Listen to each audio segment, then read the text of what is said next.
Kaixo, arratsaldeon, bienvenidos un sábado más a una nueva edición de Eusko Ikaskuntza.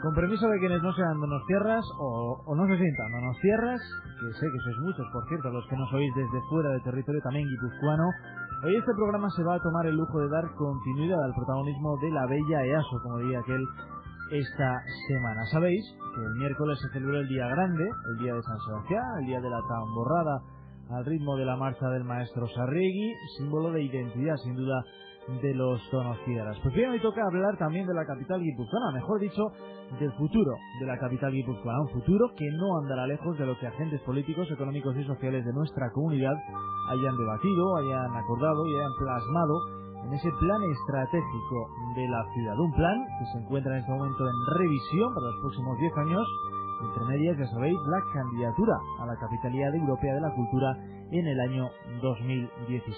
Si os parece, cogemos aire, nos acomodamos y vamos a ello.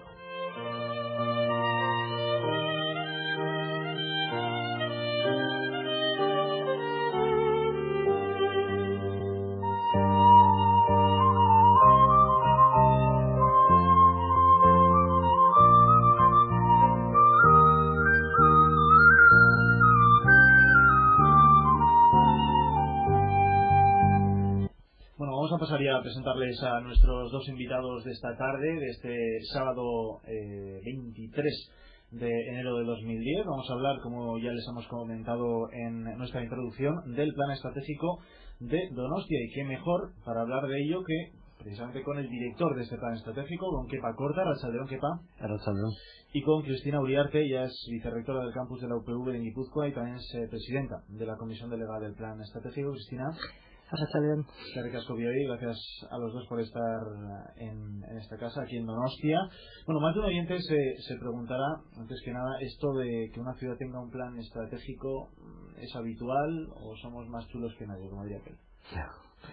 Bueno, yo creo que empieza a ser habitual, ¿no? Ha sido un proceso que se inició en el Estado prácticamente hace 20 años. Yo creo que los modelos más famosos fueron fundamentalmente Bilbao y Barcelona, y yo creo que todos pues hemos identificado que han sido modelos de éxito, ¿no? Es decir, que realmente sufrieron una transformación muy importante a partir de entonces, y que bueno, pues algo tuvo que ver todo este proceso de planificación estratégica en ese proceso de transformación, ¿no?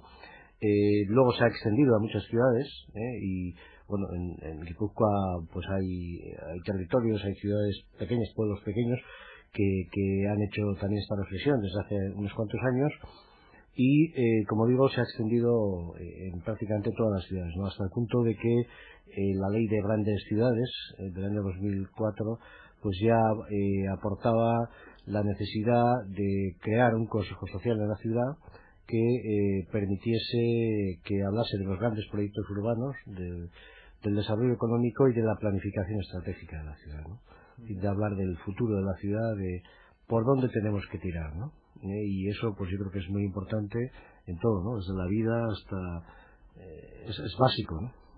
Pues hablabas de Barcelona, hablabas de Bilbao. En el caso de Donostia, ¿cuándo y cómo surge esa necesidad de trabajar en un plan, bueno, pues que reúna un poquito los objetivos y la visión de la ciudad, ¿no? A medio o largo plazo? Bueno, había un plan estratégico en el año 91 que no contó con una estructura para su seguimiento, que ha sido un poco lo habitual en otras grandes ciudades, y en el año 2001 se inició un nuevo proceso de planificación estratégica. Se constituyeron una serie de grupos de trabajo, fue impulsado fundamentalmente desde lo que era el área de desarrollo económico del ayuntamiento, con la concejala María San Gil, y bueno, fue asumido por el alcalde y por el gobierno de la ciudad, y se inició un proceso con alrededor de 64 entidades, ¿no? Ese proceso culminó prácticamente en el año 2003, ¿no? Y bueno, aunque se publicitó a principios del año 2004, y ese plan estratégico tenía un escenario que era el 2010, que es el que está en estos momentos en vigor y que es el que estamos revisando ahora, ¿no? La idea es hacer un nuevo plan de cara ya a los próximos 10 años, más o menos. Sí, ese es un poco en el proceso, y yo creo que además con un apunte que es un cambio de estructura organizativa, con una consolidación de esa estructura y con la creación de un consejo social de la ciudad, un poco en la línea de esta ley que decía, y un consejo social en el que forma parte la vicerrectora de la universidad, que a su vez es la presidenta dentro de ese consejo social de la comisión delegada, ¿no? Eso es. Bueno, yo creo que fue un cambio muy importante de la estructura que había inicialmente cuando se gestó el primer plan estratégico, que había una comisión en la que estaba participada por un montón de agentes de la ciudad, pero estaba muy imbrincada en lo que era el propio ayuntamiento. Entonces ahí fue cuando se crearon todos estos nuevos órganos, que son el Consejo Social, la Comisión Delegada, y entonces y luego hay una comisión permanente del Consejo Social, que tiene una forma de trabajar y estructurar que van validando las distintas actividades que van surgiendo y los proyectos y demás, ¿no? Sí, hay un poco, quizá lo importante un poco es que no es un plan estratégico, no es un documento que se elabora por un grupo de listos y que no se queda ahí en un sitio, ¿no? El valor de ese plan estratégico está muchas veces en el propio proceso de elaboración y de discusión, ¿no? En el que las personas de diferentes entidades, agentes, etcétera, se ponen de acuerdo sobre cuál es el modelo de ciudad que quieren para los próximos años, ¿no? Y eso es importante, ¿no? Porque al final, como digo, la conclusión en un poco esta historia de 20 años de planes estratégicos es que ese proceso de relaciones que surge en ese proceso de discusión es tan importante casi como el propio objetivo, ¿no? Porque todo el mundo va como entrando, ¿no? en los proyectos, ¿no? Es decir, no hace falta porque claro, hay una diferencia esencial de la planificación estratégica en ciudades o territorios con respecto a una empresa. En una empresa, la planificación estratégica designa una jerarquía de responsables, ¿no? Que hay que ejecutar, etcétera, ¿no? Claro, en una ciudad no es un plan del ayuntamiento, es un plan de la ciudad, y por tanto la presidenta es la vicerrectora de la universidad, el vicepresidente es el secretario general de la ley. Es decir, son personas que tienen sus propias actividades, que forman parte de organismos fundamentales en el desarrollo de la ciudad, y que ellas son las que de alguna manera van definiendo ese modelo de ciudad, ¿no? Claro, en ese proceso, en esa discusión, pues se produce una especie de contaminación, ¿no? Del objetivo que tienes que plantear. No hay nadie que te diga que tienes que apostar en el sector biotecnológico, por ejemplo, pero si ese ha sido el sector que de alguna manera en ese proceso ha salido, todo el mundo en su propio organismo, en su propia actividad, incorpora eso como una parte que tiene que hacer, ¿no? Y eso ha supuesto, por ejemplo, que en el sector bio, por seguir un poco en el mismo ejemplo, pues haya supuesto un aumento de actividades claramente en los últimos 6-7 años, a partir de una apuesta en un sector en el que teníamos muy poco, pero en el que en estos momentos pues tenemos el oncológico en lo que es el parque tecnológico, tenemos el Instituto Biodonostia, que es el hospital Donostia, que está Inbiomed, está Biovide, está CIC Biomagun, es decir, hay unas cuantas entidades y hay organismos que ya estaban, que sin embargo han ido creando un área en el ámbito biotecnológico, ¿no? Esa especie de contaminación es fundamental, porque no se trata de un plan, como decía antes, ¿no? Que puedas ejecutar sobre la base de una organización a la que le estás dando, ¿no? Tiene que haber un acuerdo, ¿no? Es un acuerdo global de la ciudadanía, ¿no? Y ese es un elemento muy relevante que diferencia estos procesos de cualquier otro proceso de planificación. Pues cuando ahí entran en juego agentes, desde instituciones educativas, pasando por empresas, sindicatos, en fin. Lo que se intenta, sobre todo el órgano más amplio es el Consejo Social, sí, que también tiene un presidente, que además es el director de Chevy, José Luis Basoco, y entonces ahí están representadas, y intentamos que esté todos los colectivos, tanto institucionales como empresas, como colectivos de la ciudadanía, que estén representados, o sea, para que sea el proceso lo más participativo posible. Y luego hay una comisión delegada que es un poco más reducida, que también intenta, que está elegida a su vez, y que intente englobar también los principales actores de la ciudad, y ahí es donde se validan más las decisiones que tras los análisis que se hacen de tendencias o incluso de cómo está la situación en la propia ciudad, pues se van proponiendo las líneas estratégicas y un poco en qué línea trabajar. Entonces, un poco en lo que decía Kepa, pues en esos análisis se detecta que hay potencialidades en ciertos aspectos y que haciendo un pequeño impulso y proyectos que luego se van valorando y ratificando en estos órganos de gobierno, de gobierno, porque más que de gobierno son de gobernanza, ¿no? Entonces, vas impulsando proyectos. Entonces, pues surgen proyectos muy interesantes. Lo del ámbito biotecnológico que estaba diciendo que yo creo que de estos últimos años ha tenido un impulso muy fuerte.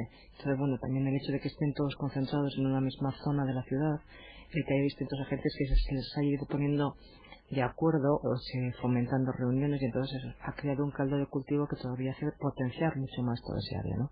Y eso, lo mismo que ha ocurrido en ese aspecto, pues en cualquier otro, ¿no?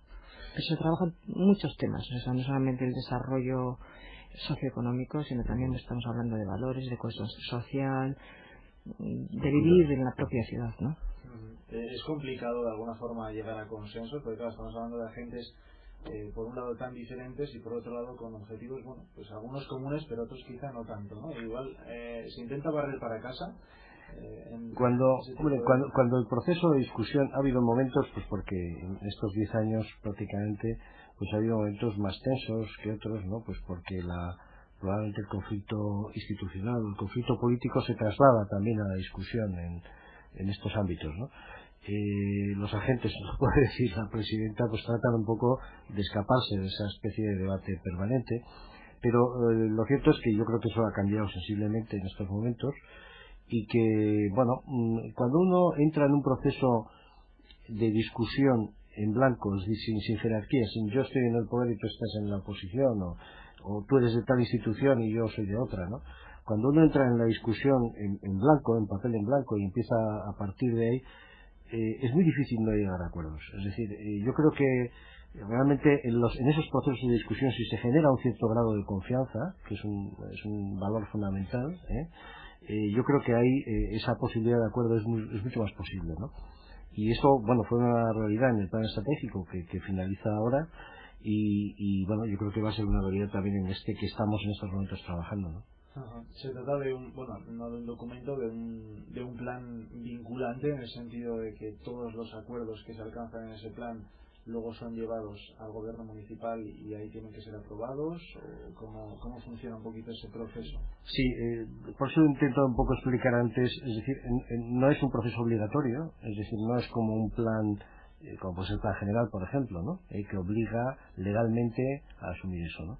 Pero si hay una obligación, no sé si moral o algo así, ¿no? Es decir, tú has aprobado un documento, has aprobado conjuntamente ese documento con la ciudadanía en ese proceso de participación, y es contradictorio o va en contra un poco de los actos propios que tú has tenido, el hecho de que luego en tu institución no estés a favor de esa acción, ¿no?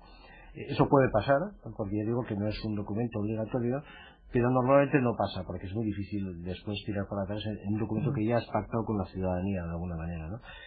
Y ahí yo creo que ese es un tema crucial, ¿no? Pasa, por ejemplo, con grandes proyectos, por ejemplo, el tren de alta velocidad, ¿no? Pues el tren de alta velocidad no es competencia de ninguna de las instituciones que están ahí dentro, pero por otra parte las instituciones, los organismos que están ahí dentro pueden hacer un papel de lobby para que efectivamente eso se consiga, ¿no? Esas son otras características del plan estratégico, es decir, que hay proyectos que no necesariamente, o cuya responsabilidad no está o no reside, ¿no?, en las personas que están en él, pero que son proyectos esenciales para la ciudad y que por tanto hay que tratar de conseguir, y eso es un elemento también importante, ¿no?, esa función de lobby para que efectivamente se produzca ese proyecto, ¿no?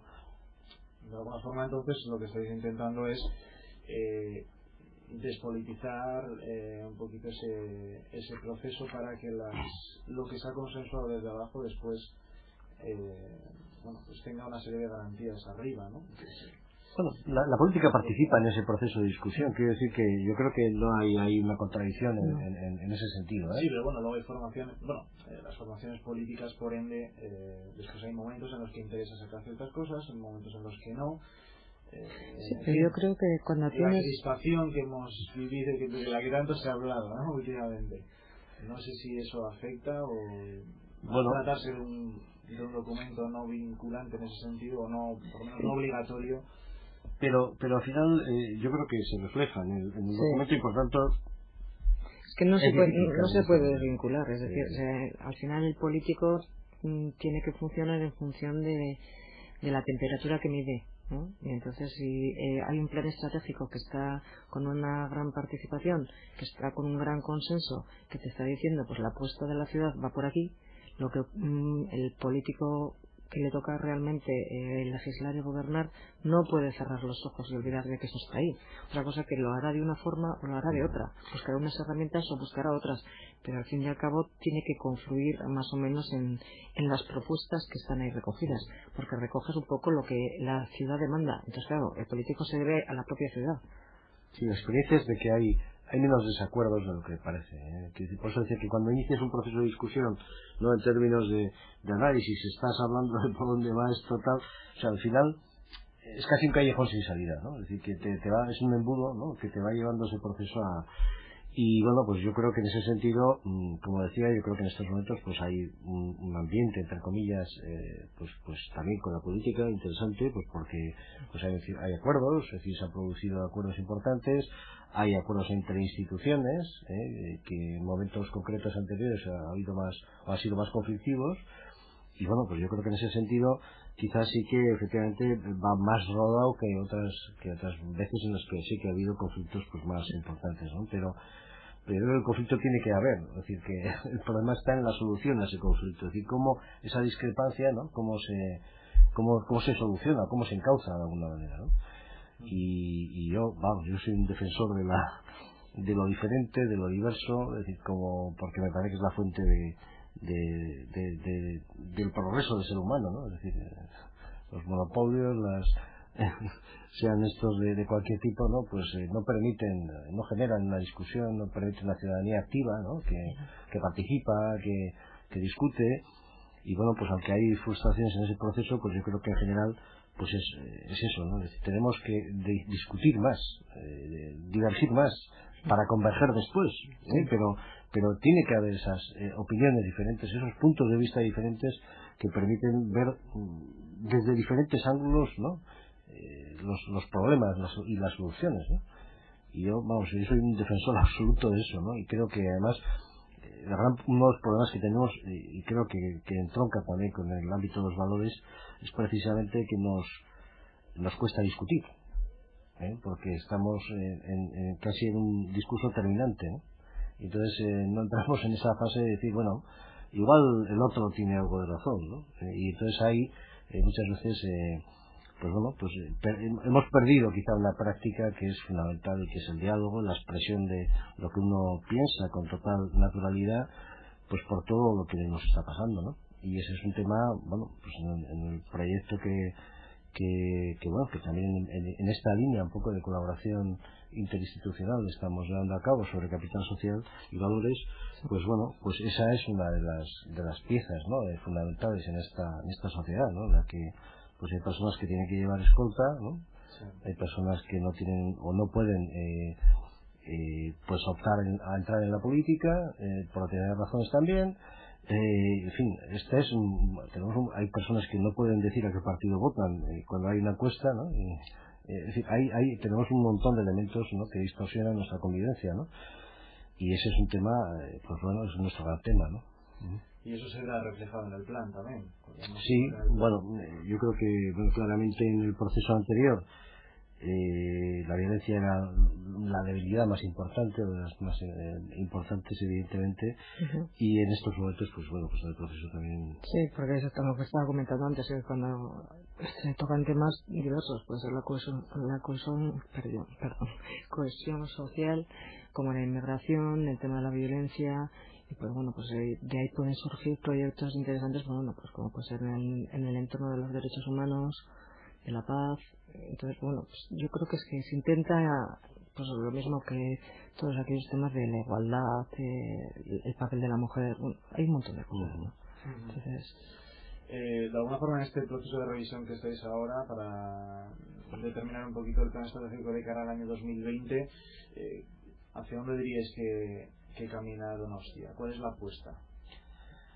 Hemos visto el proceso en el que estamos ahora es además de un proceso nuevo, entre comillas, parte de un plan estratégico que tenía una serie de proyectos ahí que no han culminado y que se han ido retrasando, y ahora ya parece que claramente van a salir en esta próxima década.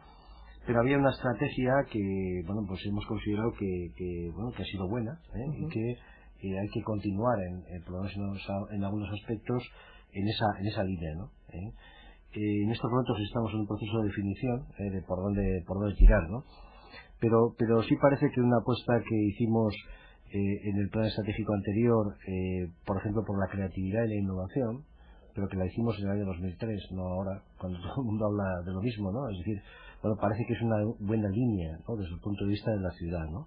Pues desde el punto de vista de las industrias relacionadas con la creatividad, ¿no? Lo que llaman algunos economía creativa, ese ámbito, ¿no? La cultura es un elemento fundamental. Estamos en un proceso para conseguir la candidatura de Capital Europea del 2016. Eso en cualquier caso va a suponer una vuelta de tuerca a la ciudad en el ámbito de la cultura, y situarla un poco en la vanguardia cultural también como un elemento importante, ¿no? Sí, eso decís, perdona, Kepa, en este documento, que se quiere convertir a Donostia en una factoría cultural, ¿no? De alguna forma, proyectos como Tabacalera, como el propio Museo San Telmo, que parece que se va a abrir en primavera del año que viene, ¿verdad? Esa candidatura o esa solicitud de candidatura a la Ciudad Europea de la Cultura en el 2016, ¿has aplicado mucho este proceso de revisión? ¿O es una apuesta que se llevaba de antes? Yo creo que sí aparece, por ejemplo, ha aparecido con claridad en este proceso, en la fase de diagnóstico, ha sido la necesidad de realizar eventos, ¿no? de algún tipo, ¿no? Pero no eventos en sí por hacer, sino un evento que cuadre con la estrategia de la ciudad, ¿eh? Por ejemplo, pues Donostia no ha optado a una expo, no hemos pensado en una expo, podría ser en un ámbito concreto que interese del ámbito, ¿no? Pero tiene que ser algo que permita situar a la ciudad internacionalmente, pero en un ámbito que nos interesa, que es el ámbito de desarrollo, ¿no? En la cultura claramente hay una apuesta de la ciudad durante muchos años, hemos sido un referente siempre en la cultura como ciudad, pero por otra parte lo cierto es que en los últimos años otras ciudades han entrado en ese mercado, entre comillas, ¿no? Que es la cultura, ¿no? Y han optado por grandes instalaciones, han optado por de alguna manera entrar en ese ámbito, que era un ámbito en el que se identificaba con claridad esta ciudad, ¿no? Pues parece claro que necesitábamos un poco remover la ciudad, ¿no?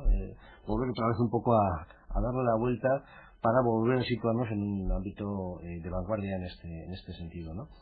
Pues porque tenemos una oferta muy completa, pero que sí es cierto que algunos se quejan, y es verdad, pues en algunos casos, de que quizá no hemos hecho el esfuerzo suficiente para poder avanzar en ser un referente cultural, pues en hábitos como están ahora ciudades como Berlín, por ejemplo, ¿no? Que es un referente clarísimo, ¿no? O en algunos casos en Bilbao, incluso con nosotros, ¿no? No tanto quizá en lo que puede tener que ver con la cultura en términos clásicos, ¿no? Sino más en lo que son las vanguardias culturales, ¿no? Y hicimos manifesta, en fin, no sé yo. Sí, no, lo que quería decir era que el tema de la cultura y el tema de la capitalidad va a ser más como un motor, un proyecto, o sea, un tractor del desarrollo, pero ese desarrollo ya está dentro de lo que era la estrategia de la ciudad. Es decir, no es que digamos vamos a condicionar el plan estratégico a la capitalidad, sino yo creo que es al revés. La capitalidad se queda para tirar más fuerte del carro de la apuesta que está dentro de la estrategia de la ciudad. Podría ser una tentación, ¿no? Decir, bueno, como tenemos ese 2016 ahí, vamos a volcarnos aunque la crisis me imagino que también marcará un poquito, ¿no? Forma parte, hombre, estamos hablando de largo plazo, ¿no? Y por tanto, la crisis está ahí, es importante, es muy importante, es la mayor crisis que hemos tenido en muchísimo tiempo. Todos hablamos un poco de valores, ¿no? De que esta crisis realmente es una crisis de valores, ¿no? Valores que hemos tenido.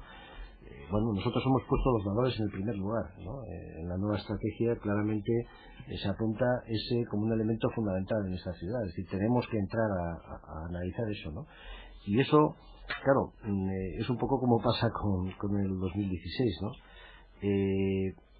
Las cosas se explican muy bien cuando tienes, como suelo decirlo, el hardware, ¿no? Es decir, cuando tienes hormigón, cuando tienes algo físico, ¿no? Las cosas son más difíciles de explicar cuando lo que tratas de poner en marcha son lo que yo llamo, bueno, que no es algo que diga yo, sino que lo decía Charles Landry, lo que son las infraestructuras invisibles. Es decir, una ciudad funciona, es como si miráramos un ordenador y lo vemos por fuera, ¿no? Realmente un ordenador por fuera, pues es el hardware, es muy bonito, sí, pero realmente lo que hay dentro es lo importante, ¿no? Yo recuerdo entrando en una empresa de Donostialdea que tenía pues un ala llena de ordenadores, ¿no? Y bueno, la persona que me estaba enseñando la empresa me decía, este ala es el departamento de contabilidad. Seguimos un poco más adelante, a la derecha, un ala exactamente igual, todo lleno de ordenadores exactamente igual. Este es el departamento de innovación. Claro, ¿dónde está la diferencia entre uno y otro? El hardware es el mismo, o es muy parecido. Donde está eso, las personas, lo que hay dentro de eso, ¿no? Es decir, todo eso que no vemos, ¿no? Lo que funciona en la ciudad, lo que realmente mueve la ciudad son las personas actuando entre ellas, ¿no? Entonces tenemos que crear el tejido para que esas personas interaccionen entre ellas, creen proyectos, avancen en proyectos, y ese es el elemento fundamental. Entonces muchas veces nos olvida eso, y por eso nosotros pues estamos trabajando a fondo todo lo que tiene que ver con eso, ¿no? Y se está demostrando que efectivamente pues ese es el valor fundamental, ¿no? Cuando uno ve, pues por ejemplo en el ámbito de la economía creativa, pues el impacto económico que tiene un empleo en lo que puede ser ámbitos como el diseño, software, etcétera, ¿no? El impacto económico que tiene cada empleo ahí, la capacidad que tiene, por ejemplo, de poder diferenciarse o de podernos diferenciar de otros países emergentes, ¿no? A la hora de fabricar o de hacer cosas, eso está fundamentalmente en el talento y en la capacidad que podamos tener un poco de poder crear cosas, ¿no? Crear o innovar cosas, ¿no? En cosas, ¿no? Innovar, que es de lo que tanto se habla, no sé, Donostia y Donostialdea y Guipúzcoa en general podríamos decir que está bien situada en ese área de, ya no solo del I+D, sino de las tecnologías de información, bueno, un poquito uno de los motores, ¿no? Sí. De la economía del futuro, que es lo que se habla ahora, economía sostenible y demás. Sí. Hombre, yo creo que ahí sí que se ha dado un salto importante, ¿no? Igual Cristina, que conoce muy bien la universidad, yo creo que ha dado un salto muy importante, ¿no? Y que realmente, bueno, en los últimos 10 años, venía comentando yo antes con la presidenta que bueno, pues que, joder, realmente en el número de investigadores en 6-7 años casi hemos duplicado el número de investigadores. Es decir, que se está haciendo un esfuerzo muy grande, con un porcentaje muy importante de inversión. Estamos en un 2 y pico % de inversión en PIB, lo que es Donostialdea, ¿no? Es decir, que no es... Es decir, estamos en porcentajes importantes, ¿no? Y yo creo que en ese sentido sí que hay un salto muy, muy, muy grande de hace 8 años a ahora, ¿no? Ahí hay un cambio... Pero ha habido apuestas globales, ¿no? Y entonces eso ha contribuido, es decir, antes cada uno iba a poquitines, y ahora simplemente el colaborar de las distintas instituciones está propiciando el que se creen estructuras que permitan ese avance más rápido. O sea, es un avance exponencial. O sea, está hablando que va un poco en el tema del número de investigadores, pero claro, si nos ponemos en el avance de las nuevas tecnologías, no me acuerdo, hace poco en alguna conferencia que era, vamos, totalmente exponencial el crecimiento. Entonces eso en muy poco tiempo, o sea, cuanto antes el avance había sido muy lento. Y yo creo que Donosti sí está muy muy bien en ese ámbito. Sí, ese precisamente es un poco quizá una diferencia esencial y por eso decía que en algunos casos hay una continuidad en la estrategia, ¿no? Pero precisamente un poco la apuesta por entrar en el ámbito de lo que es la investigación y los centros tecnológicos, ¿no? Como una apuesta fuerte, ¿no? A través del parque de Miramón, es decir, que ya en ese momento estaba en marcha, pero con un alineamiento, ¿no? De todos, intentando atraer a centros de investigación, etcétera. pues haya habido, además de un aumento importante de investigadores, supone o forma parte de una apuesta estratégica. La ciudad necesita diversificar su tejido, ¿no? Es decir, esta ciudad siempre ha estado asociada al turismo, al ocio, ¿no? Y sin embargo, pues tenemos en estos momentos un corazón muy fuerte, ¿no? Es decir, hay una concentración importante de centros tecnológicos que, bueno, pues en el conjunto de Guipúzcoa, por ejemplo, pues está alrededor del 60% de lo que era la red vasca de ciencia y tecnología, cuando somos el 30% de la población. Es decir, que ha habido sí, una leía que en la cosa. ciudad había como 19 centros tecnológicos.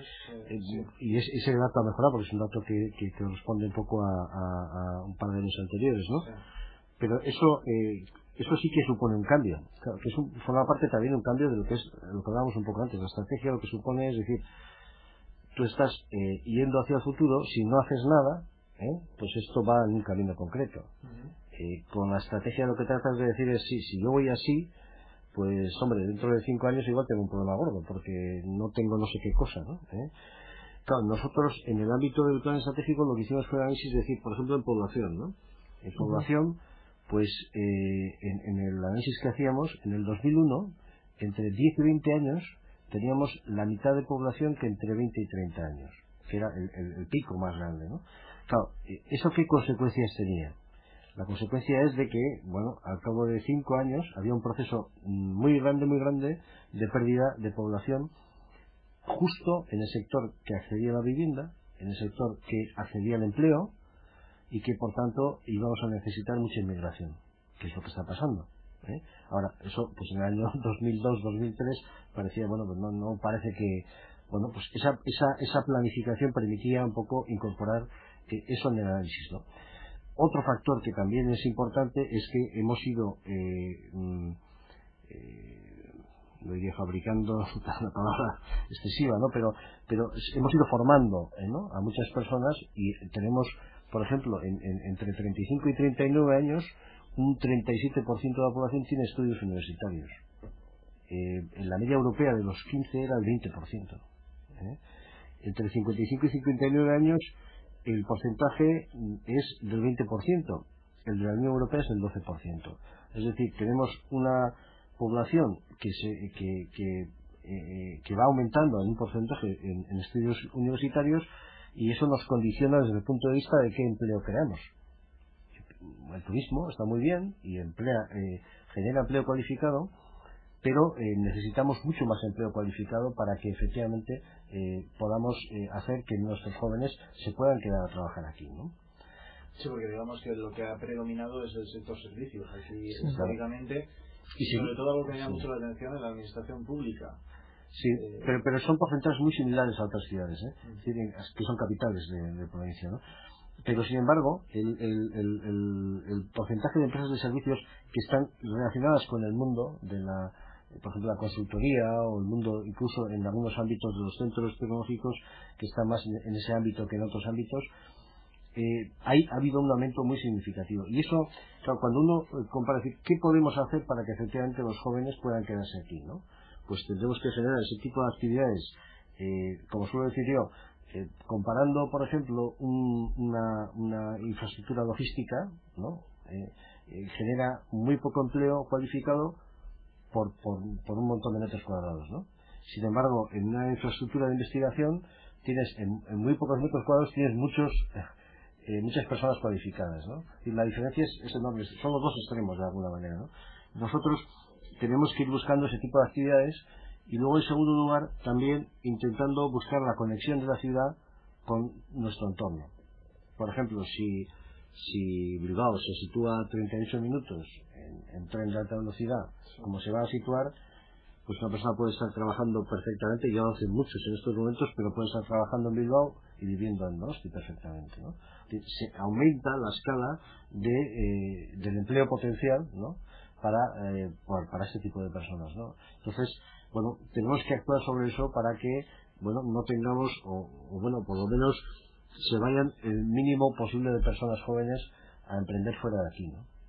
Estamos hablando de personas jóvenes, Cristina, pero de alguna forma, bueno, la población está envejeciendo, eso es algo que es así. Imagino que ese proceso de envejecimiento de la población habrá hecho falta pues adaptar, ¿no?, los recursos, los espacios de la ciudad a las necesidades de los ciudadanos. No sé cómo calificarías ese esfuerzo que desde las instituciones se ha realizado o se está realizando en ese sentido, de adaptación de los espacios de la ciudad, de los recursos a una población que, queramos o no, cada vez está envejeciendo a ritmos más acelerados, ¿no? Sí, son otro de de las variables estratégicas que consideramos, ¿no?, el envejecimiento de la población y entonces la apuesta que hay alrededor, tanto en el ámbito tecnológico, es decir, que se adapten las tecnologías o que se genera para que tengan una mejor calidad de vida y que se tengan una oferta mejor, pero también en el ámbito de la convivencia, en el vivir en la ciudad, y lo que estabas comentando tú, ¿no?, los espacios donde se mueven.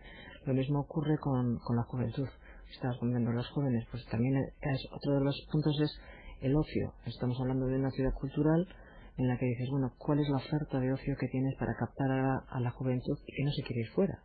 Porque también es otro de los aspectos muy importantes. Una cosa es el empleo, pero también es el tipo de vida que puedes desarrollar en la ciudad. Entonces, bueno, esos son aspectos que muchas veces que hay que integrar en todo ello, ¿no? Aquí podemos tirar de un topicazo y decir que Donostia es una ciudad aburrida, que es lo que siempre se dice, ¿no? Sobre todo para los jóvenes. Sí.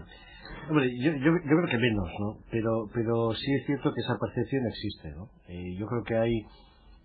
yo cuando vas por ahí ves otras cosas, ¿no? Pues porque al final por este trabajo tenemos que salir mucho fuera y vender la ciudad y contrastar con otros.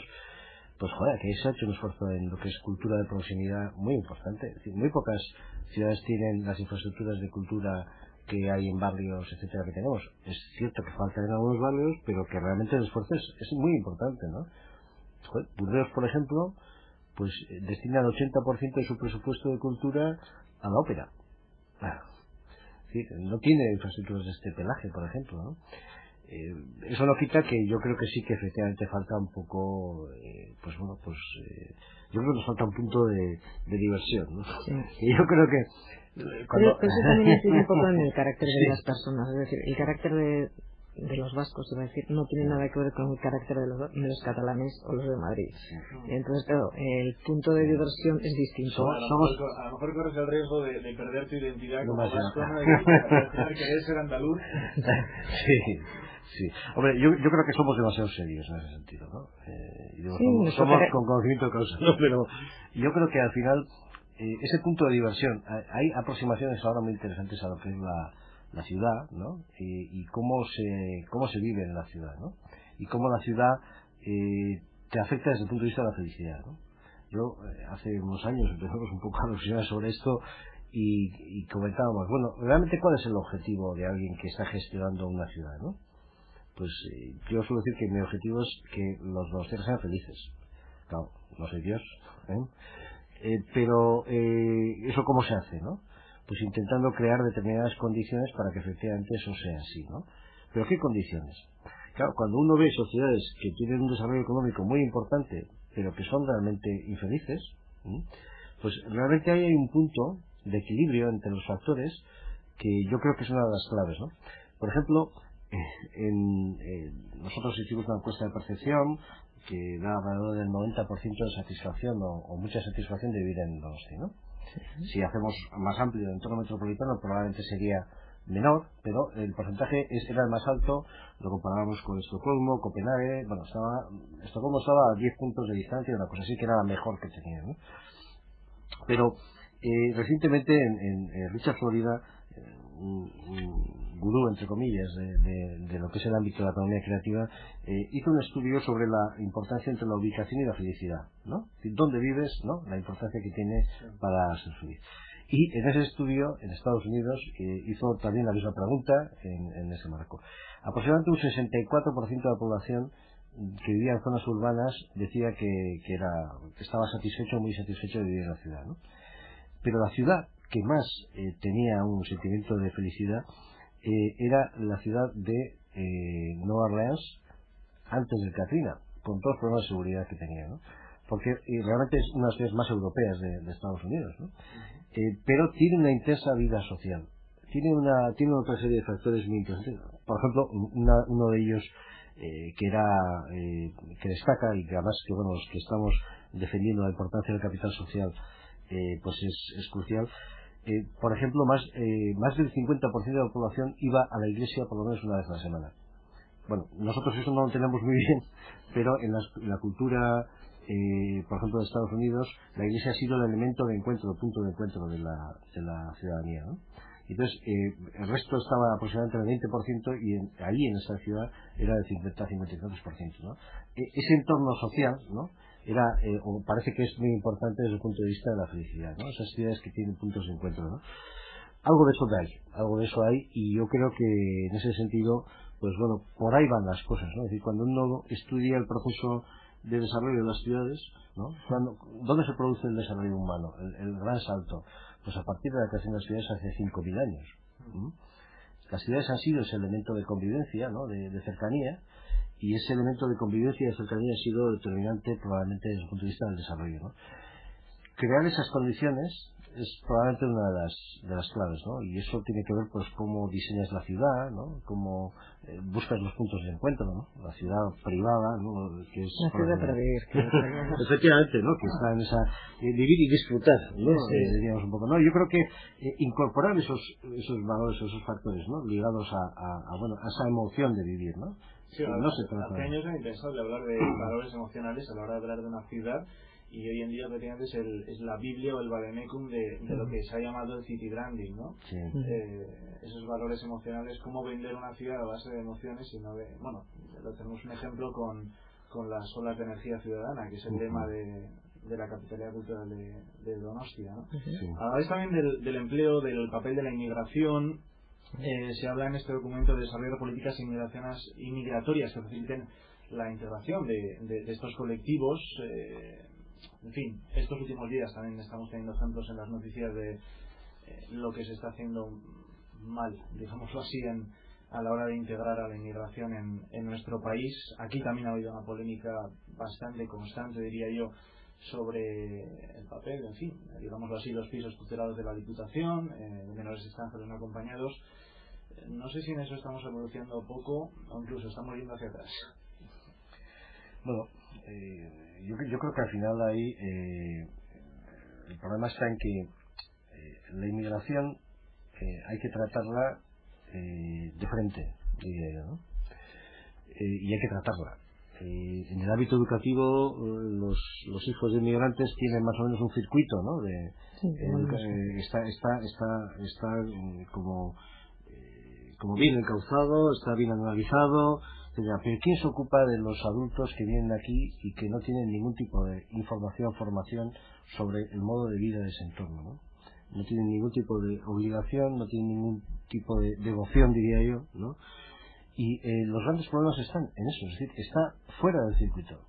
Es decir, ¿quién se encarga del inmigrante? Pues se encarga el que se encarga de resolver problemas sociales, que es bienestar social. Pero realmente no están ahí, o no debe de estar ahí la actuación sobre el inmigrante, ¿no? Yo recuerdo en Burdeos que había una asociación de acogida no bordelés, ¿no? En el que lo que hacían fundamentalmente en un barrio era a quien acudía, a quien venía, le iban a visitar y le llevaban a todos los circuitos de relación que había dentro del barrio, ¿no? Pues la fiesta, el otro, tal, ¿no? Es decir, trataban de alguna manera de que entrase en el circuito de relaciones, ¿no?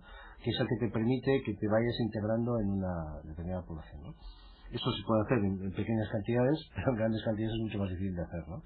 Pero lo cierto es que hemos tenido un fuerte impulso de inmigración y que todo ese colectivo de personas adultas no están teniendo un encauzamiento en esa línea, ¿no? Y yo creo que eso nos va a pasar factura. No, yo estaba pensando eso, que ahí tiene que haber un cambio en las políticas sociales, porque el cambio del porcentaje de la población inmigrante ha cambiado en muy poco tiempo y ha sido muy de repente, ¿no? Entonces no es lo mismo decir, bueno, pues el inmigrante que se va integrando en la sociedad y en la cultura que tienes, que el inmigrante que llega y quiere tener su, iba a decir, gueto, está mal dicho, tampoco es la palabra apropiada, ¿no? Pero su entorno sin cambiar e integrarse dentro de lo que es la cultura de la ciudad en la que te estás has llegado a vivir. Entonces, claro, yo creo que tiene que haber un desarrollo de una serie de políticas muy específicas y bueno, pues también dentro de lo que es el plan estratégico que hoy veníamos a hablar, también viene ahí, ¿no? O sea, hablamos, un punto muy importante es lo que he dicho más de una vez, lo de la cohesión social, porque cómo tienes una ciudad cohesionada para poder seguir avanzando, ¿no? Y esto es una de las variables más importantes a tener en cuenta, porque el cambio del cultural es muy importante. Y aparte, claro, es que se va transformando la propia cultura de la ciudad. No es que ellos tengan que meterse en la cultura, no, la ciudad en sí cambia en su cultura. Porque claro, tienes ya colectivos muy, muy diferentes que tienen que convivir. Entonces, bueno, es un trabajo difícil y que, bueno, pues una de las apuestas principales políticamente creo que va por ahí, a nivel de todas las instituciones. Ya para ir finalizando, porque se nos va acabando el tiempo, recordar un poquito algunas de las apuestas ya un poquito más concretas de este plan estratégico, bueno, esta revisión del plan estratégico para los próximos años. Habláis, por ejemplo, de un centro comercial de calidad, habláis del tren de alta velocidad, del metro de Donostialdea. En este sentido también, en el tema del tranvía, también, un poquito de forma análoga a lo que hay hoy en Gasteiz, y que bueno, en su primer año parece que ha recogido buenos resultados, ¿no? Habláis de una San Sebastián en Europa, de alguna forma una forma de convertir el área de Donostialdea en una gran ciudad, ¿no? Interconectar lo que es el propio centro urbano con Lasarte, Hernani, Rentería, Stigarrada, etcétera. De alguna forma conseguir una gran ciudad de unos 300.000 habitantes que pueda, no sé si competir es la palabra más correcta, ¿no? Pero entre comillas competir con otras ciudades europeas, ¿no? Poder posicionarse. Sí. Hombre, hay en esta referencia un poco a algunos proyectos, por ejemplo, en un momento concreto en el ámbito del tranvía, pues se estaba planteando cuál era el mejor sistema. Parece claro ahora que, bueno, pues este nuevo metro pues probablemente vaya a suplir, ¿no? Esa fórmula, pero en cualquier caso, una de las cosas que quizá pues todavía no hemos podido pues empujar con fuerza es precisamente esa estructuración de lo que llamábamos en el plan la comunidad urbana de Donostialdea, ¿no? Es decir, y lo llamábamos así como comunidad urbana porque era un término más respetuoso, ¿no? Con los municipios del entorno, ¿no? de Donostia, ¿no? Y fundamentalmente además es una forma en la que denominan los entornos metropolitanos en Francia, ¿no? Ahí hay una asignatura pendiente en esa colaboración, ¿no? Intermunicipios, ¿no? en esa línea, pero claramente también ahora en esta nueva revisión pues ese va a ser también un trabajo esencial, ¿no?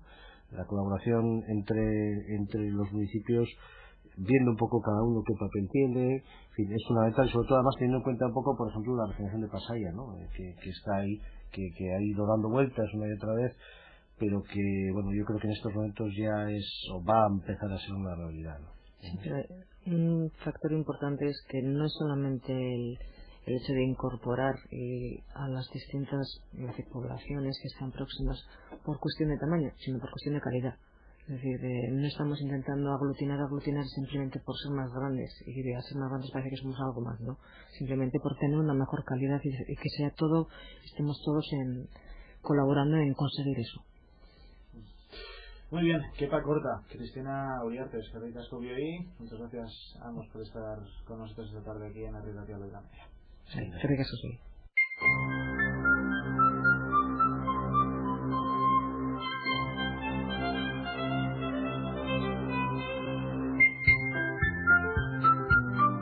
Bueno, estamos ya en la recta final del programa de hoy, pero antes de despedirnos vamos a recordar, como siempre, las dos vías de las que disponéis para poneros en contacto con este programa. Por un lado, la página web de Eusko Ikaskuntza, www.eusko-ikaskuntza.org, o bien a través de nuestro correo electrónico euskoikaskuntza@herri-irratia.com. Por mi parte es todo, nos vamos a ver, ya lo sabéis, el próximo sábado con otro tema de interés seguro. Hasta entonces, ongi izan, yo.